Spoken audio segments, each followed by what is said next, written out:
Well, hello, Central Middle School 8th graders. Can you believe that it is scheduling time? It is time for us to choose your classes for the ninth grade year. During this video, we are going to review a lot of information, so you're really going to need to pay close attention.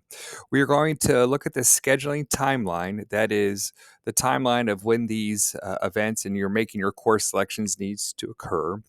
We're going to look at graduation requirements. That might sound kind of silly because you're not going to graduate until another 4 years. However, choosing your classes today is going to help make sure that you do that in 4 years. We are choosing classes that are going to help you meet those requirements. We're going to talk about actually the course selection process. We're going to talk about how South River High School organizes its day in terms of bell schedule and nest. We're going to look at some special programs, and then we're going to talk about how to get further information and who's your counselor. Let's look at the scheduling timeline.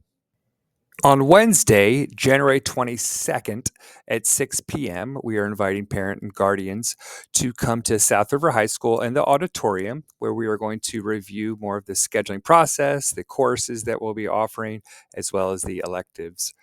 On the January 24th, high school counselors will come into the math classes at Central Middle School. We'll meet with students there, go over more about the scheduling, and also help students put their course requests into the PowerSchool database.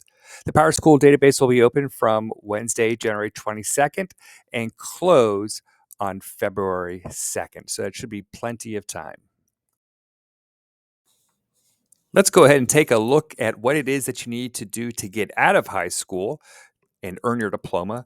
Let's take a look at the graduation requirements. All right, here's where it starts getting fun. We're going to look at the graduation requirements, and there's a couple things that we need to help you understand. First is that you earn a credit when you take and pass a course. So, for example, if a class meets every other day for a semester, you'll earn half of a credit. If you take that class full year for every other day, you'll earn one whole credit. There are two courses that you will be taking each year of high school. That is English and math. And here we go. Let's go through math each year. So you're going to have 4 credits of math. You're going to have 3 credits of social studies. That would be U.S. history, U.S. government, and world history. You're going to take, as I mentioned, math each year, algebra, geometry, algebra 2, and we continue on to pre-calculus, AP calculus, AP Calculus BC, AP Statistics. We have a ton of offerings of mathematics. You're going to take biology plus at least 2 other science credits. You're having 1 credit of PE. That's going to be half a credit of fitness for life, and then another half a credit of physical education. That might be a dance class. That could be a team sports course. That could be strength conditioning. That could be I think that covers most of those physical education courses. You're going to take 1 whole credit of health, so 2 semesters. That is 1 semester of Health A, 1 semester of Health. That is going to be Health A is going to be in 10th grade. Health A is going to be in 10th grade. Health B will be in 11th grade. 1 whole credit of basic technology. There are a few different paths that you can go in order to earn the basic technology credit. 1 whole credit of fine arts. That could be music, art, dance, theater arts courses.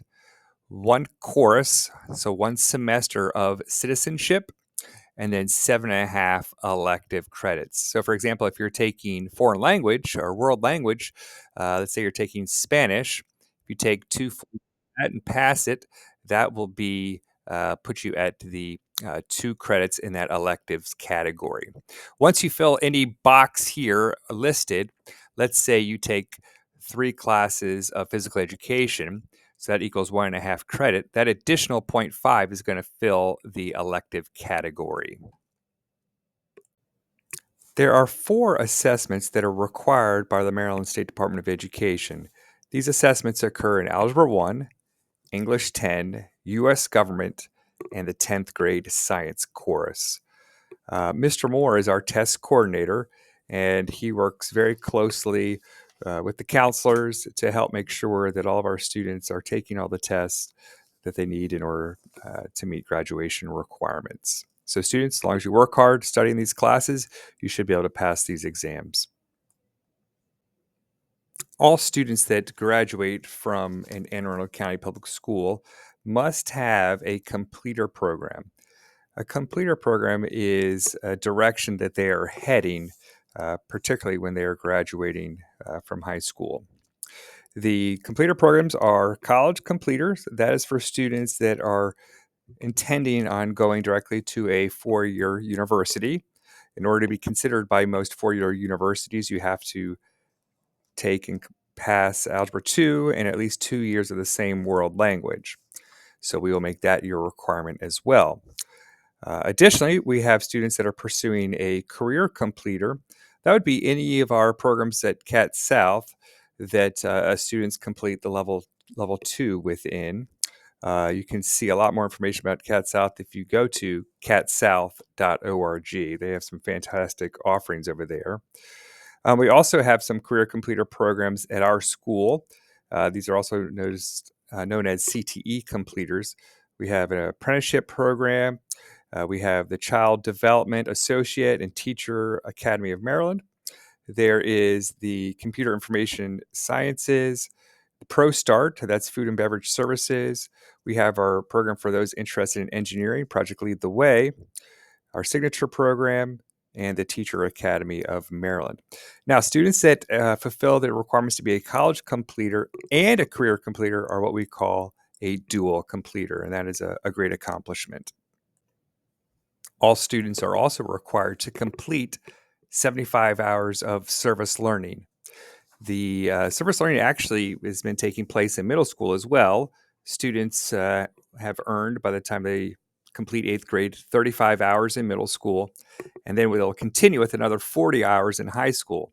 And they do these in the courses noted here: 10th grade science, government, health, and English 11. Now, it's oftentimes students aren't even aware that an activity or project that they're working on was counting as a grade, of course, but it was also something that they were doing to satisfy this service learning requirement. So parents, please don't panic when you see that 35 hours of middle school. I would say 99.9% of students have that all completed by the time they finish 8th grade. Now, people ask me, what do we do about my child has been volunteering at the library for years or volunteering at a nursing home? Can we make that count? Well, your graduation requirement of 75 hours is going to be satisfied through these classes. Now, the additional portion, I would say, is very important to still capture. That is where you'd want to notate that on your personal resume. You would want to perhaps write about it when it comes time to applying for your four-year college. And as counselors, that's something that we like to brag about as well. So make sure to let us know when it comes time to writing that letter of recommendation for you. Let's go ahead and look at the South River High School schedule, our Bell schedule, and a couple sample schedules for students in grade 9. The South River High School schedule, we're going to detail that right here. Basically, there are 2 semesters, right? We have a fall semester and a spring semester. The fall semester traditionally ends toward the end of January, and then immediately there's like a day break, and then the spring semester begins right at the end of January. After that, we have 8 classes each semester, but 4 classes per day. And you guys are familiar with A days and B days. You alternate as well. So we'll have 4 classes on A day, 4 classes on B day. All the core classes, math, English, science, social studies, and world language, are year-long. Elective classes, however, could be year-long or they could be just one semester. And you can use your worksheet to see which ones are year-long and which ones are only a semester long. Now, it's very important to note here that Algebra 1, that class is going to meet every day. Okay, so when we count your 8 courses that you must complete, you need to make sure that you count Algebra 1 as 2 courses. Now, most freshmen are going to take English 9, U.S. History, Biology or Environmental Science, Algebra 1 or Geometry, citizenship one semester, fitness for life another semester, and then you're going to take technology. So right there, that is 6 courses. And if we're talking about Algebra 1 as one of these courses, that actually counts twice. So there's 7 of your courses. So you're going to have room for one more elective to choose each semester.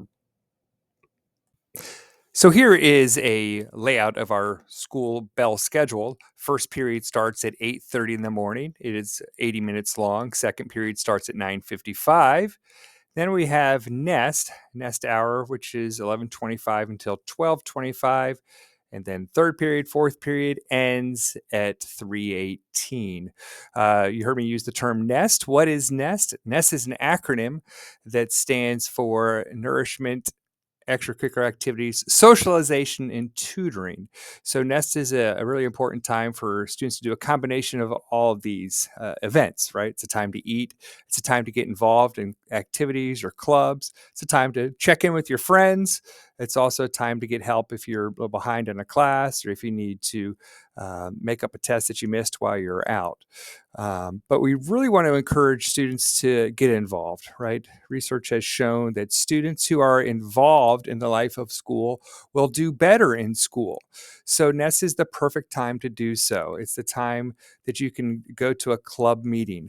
You can get involved in, let's say, the Student Government Association, Wounded Warriors, the Video Games Club, the Chess Club, Basketball Club. There's a whole host of different ways to get involved in the life of South River High School. So students, please take that opportunity that we provide to you during the daytime to get involved.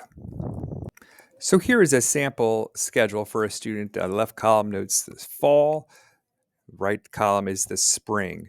So here we have A day and B day listed in period order. So on A day, the student's going to English 9, algebra, environmental science for the third period, and then fourth period, fitness for life. Then on B day, history, back to algebra again. So that's second period, A day and B day, Spanish, and then engineering design. Okay. Now we're trying to really keep the classes the same teacher, same period year long. So this schedule is very similar, fall semester and spring semester, with fourth period being the elective courses that change. You'll notice here the Fitness for Life and Citizenship. All ninth graders are going to be taking that one semester of each. Here is a sample schedule with a student that's taking geometry. As you can see, that is only one of the 8 courses each semester, opposed to Algebra 1, where it was A day and B day. So the student has another slot to put in elective course, and the student has chosen Foundations of Art and Journalism in this example. Each high school in Anne Arundel County has what is called a signature program. Ours is Global Communications and Public Affairs. This course focuses on developing the students' understanding of the international and the intercultural communications in multimedia. They look at diversity of news and mass communication. They look at the trends in business communication as well as advertising and public relations in a global marketplace. So that is something to consider taking the GCPA 1 as a freshman or later on in your high school experience. We are also one of the few high schools in Anne Arundel County that offers the Project Lead the Way program. This is a national program, and you could actually just Google PLTW, Project Lead the Way, and it'll take you to a website with the lots of information. But Project Lead the Way is a program to introduce more students into the engineering field. So they have very rigorous courses in engineering. There is actually 5 courses that we offer. Here, actually, there's 6 courses that we offer, and this slide here notates the courses that a student would take. It is a 4-year program, and the students that take this program really have a head start compared to most students when they are entering college. So it's a great program. Consider taking that for your technology experience. So let's go ahead and look at the nitty gritty of the scheduling process. How is it that you make course selections? As mentioned earlier, you can access the teacher recommendations and complete your course recommendations by going into the student portal. That is students where you usually go in to check your grades. Um, in there, if you go under the course registration tab, you'll see in there courses that your teachers have recommended you for, and that is based upon your data. You're based upon your school performance in the quarterlies or other benchmarks exams.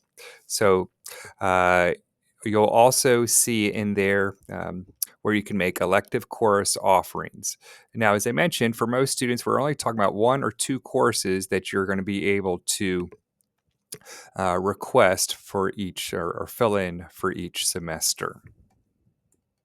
Remember, students, the portal will go live with you able to make selections beginning on Thursday, January 25th, and close on Friday.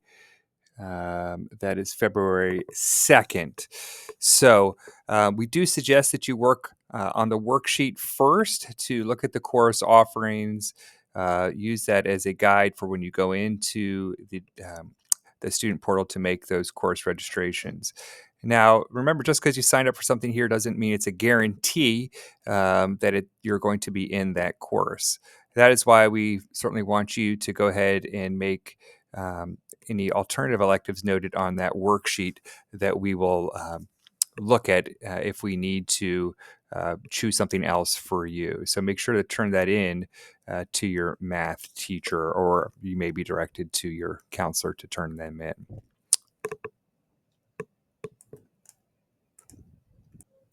Now, after you make these course selections and the portal closes, your school counselor will begin the process of looking over your choices and making sure that everything looks accurate here. Who is my school counselor? Well, it's noted right here. We go by last name opposed to going by grade level. We go by last name, and we as well will stick with you through your 4 years here at South River. We've also captured the email address of each school counselor because that's sometimes a great way to get in touch with us because you might have a question that arises after hours. So then get that in the queue, email us, and we can help answer that question for you. Noted here are two STEM counselors, Miss Lewis and Miss Canavasi. Now, some of you might be thinking that you are hoping to be in the STEM program. That is fantastic. It's a great program.